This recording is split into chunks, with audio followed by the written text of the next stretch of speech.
तो ये समझना है कि दिल्ली की कानूनी और प्रशासनिक स्थिति क्या है।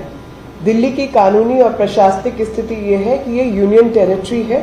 जिसपे कई पुराने जजमेंट्स आ चुके हैं विद लेजिस्लेचर, यानी यहाँ पर एक इलेक्टेड जो है बॉडी भी है। लेकिन जो दिल्ली का नेचर है of being a union territory वो नहीं बदला हुआ और एक शहर प्रदेश नहीं बन जाता, ये भी समझने वाली स्थिति है। इसके अंदर जो इसके मूल में आज के लिए प्रश्न है, कोर्ट ने ऐसा कहा कि एग्जिस्टिंग नियम कानून जो है उसके तहत एंट्री 41 लिस्ट 2 जिसको कंकरेंट लिस्ट हम कहते हैं शेड्यूल 7 की,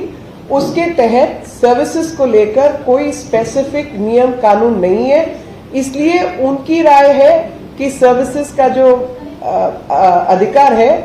एब्सेंस ऑफ लॉ में, लॉ की वजह से वो हम राज्य को तैनाती देते हैं कि राज्य में मंत्री वगैरह के तहत जो लोग काम करें वो उनकी सुनवाई करें, नहीं तो काम करना मुश्किल होगा। हमारा ये मानना है कि एग्जिस्टिंग जो नियम है उसके अनुसार सर्विसेज का अधिकार, क्योंकि लॉ एंड ऑर्डर एडमिनिस्ट्रेशन में यूनियन का बहुत बड़ा रोल है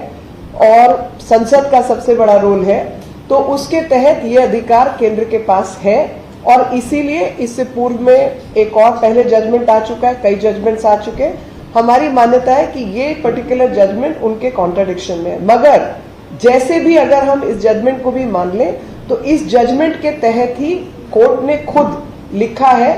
कि केंद्र सरकार चाहे तो कानून ला सकती है। तो कानून लाने की उसी प्रक्रिया में जब संसद अपना अभी छुट्टी पर है तो ऑर्डिनेंस को लाया गया है, और ऑर्डिनेंस इसलिए वैलिड है कि राष्ट्रपति के अधिकार को जहां पे पूर्ण राज्य भी है वहां पर भी चैलेंज नहीं किया जा सकता, तो यूनियन टेरिटरी के अंदर राष्ट्रपति के अधिकार को कैसे चैलेंज किया जा सकता है। सबसे बड़ी समझने का विषय जो है कि ये कंट्रोवर्सी बनी कैसे, तो ये कंट्रोवर्सी बनने के मूल में जो कारण है वो भ्रष्टाचार है। भ्रष्टाचार का कंट्रोल दिल्ली का मुख्यमंत्री अपने हाथ में चाहता है। यही कारण है कि जैसे ही ये नियम बदला, अगर कुछ नहीं किया था तो जो अधिकारी जांच में लगे हुए थे, कागज जुटाने में लगे हुए थे, विजिलेंस के इंचार्ज थे, चीफ सेक्रेटरी दिल्ली के एडमिनिस्ट्रेशन मैनेज कर रहे थे, आते ही आपने तत्काल निर्णय से उनको हटाने का प्रयास क्यों किया? यानी आप अपने पद का, कुर्सी का और नियम की एब्सेंस का फायदा उठाते हुए दिल्ली की जनता को और दिल्ली को ही नहीं बल्कि देश को नुकसान पहुंचाने का काम कर रहे हैं। तो कोई भी कानून, कोई भी व्यवस्था भले ही लोकतंत्र हो, अब पंगु नहीं हो सकती, और वो पंगु नहीं होने के कारण उसको अगर आपने पंगु बनाने का काम किया तो उसको सुधारने के तरीके केंद्र के पास और देश के राष्ट्रपति के पास हमेशा ही रहते हैं। और देश की, दिल्ली की व्यवस्था पंगु ना हो, दिल्ली का जो स्पेशल स्टेटस है यूनियन टेरिटरी विद लेजिस्लेचर का ध्यान में रखते हुए इस व्यवस्था के तहत केंद्र ने अध्यादेश के माध्यम से सिर्फ व्यवस्था को ठीक करने का काम किया, और उस व्यवस्था में मुख्यमंत्री को जो बॉडी बनाई गई है सिविल सर्विसेज बोर्ड, उसका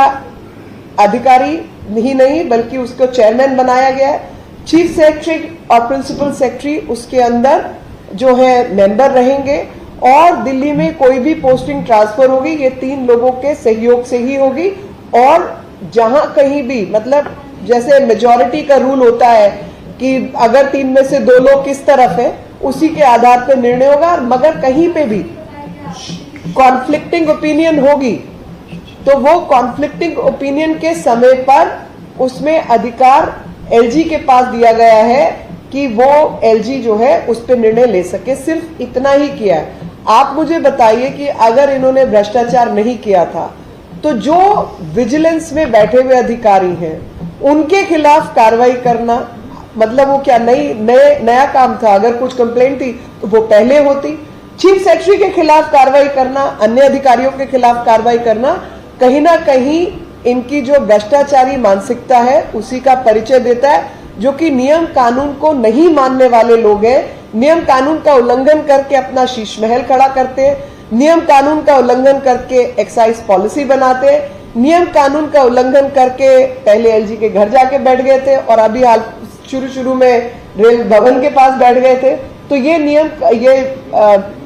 अपने आप को खुद कहते हैं कि मैं एनार्किस्ट हूं। तो जो एनार्किस्ट किस्म के लोग हैं उनको शायद कानून व्यवस्था को, देश की प्रशासन को, जहां पे कैपिटल सिटी राजधानी होने के नाते केंद्र का भी रोल है और केंद्र का रोल तो देश के हर क्षेत्र में है, उसको कोई डिनाई नहीं कर सकता क्योंकि हम क्वाज़ाई फेडरल स्ट्रक्चर के